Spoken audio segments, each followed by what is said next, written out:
جس ملک میں ناانصافی ہو، جس ملک میں ظلم، جور اور جبر روا رکھا جاتا ہو، وہ ملک کبھی بھی آگے نہیں بڑھ سکتا.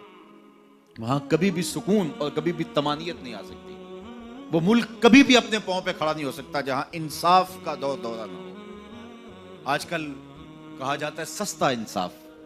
اسلام سستے انصاف کی بات بھی نہیں کرتا، اسلام مفت انصاف کی بات کرتا ہے. ہر شخص کی دہلیز تک انصاف پہنچے.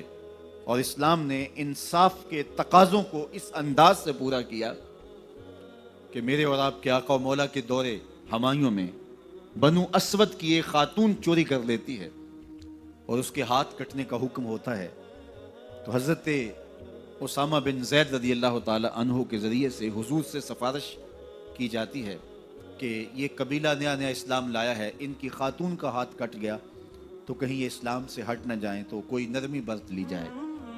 تو حضور بلال حبشی کو ممبر بچھانے کا کہتے ہیں، لوگ جمع ہو جاتے ہیں تو آقا کریم ممبر پہ جلوہ افراز ہوتے ہیں اور فرماتے ہیں تم سے پچھلی امتیں اس لیے ہلاک ہوئیں کہ امیر اور غریب کے لیے الگ الگ انصاف کے تقاضے تھے ان کے ہاں.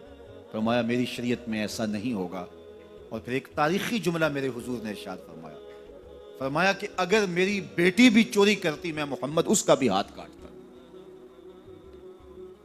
جب کسی بھی ملک کے اندر، کسی بھی ریاست کے اندر دو طرح کی عدالتیں ہوں، غریبوں کے لیے الگ نظم ہو، امراء کے لیے الگ قانون ہو، تو پھر کبھی بھی اللہ کی رحمتیں ان قوموں پہ نازل نہیں ہوتی.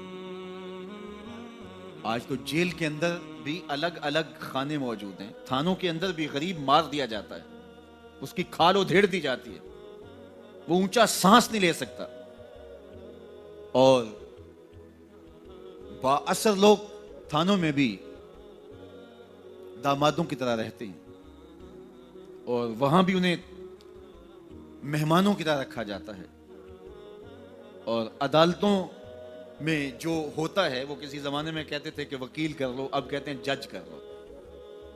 انصاف کا جس طرح دن دہاڑے خون ہوتا ہے اور عدالتوں اور کچہریوں کے اندر جو عدل و انصاف کا قتل عام ہوتا ہے وہ کس سے مخفی ہے؟ اپنی آنکھوں پہ پٹی باندھ کر کے اور خاموشی اختیار کرنے سے کوئی فرق نہیں پڑتا.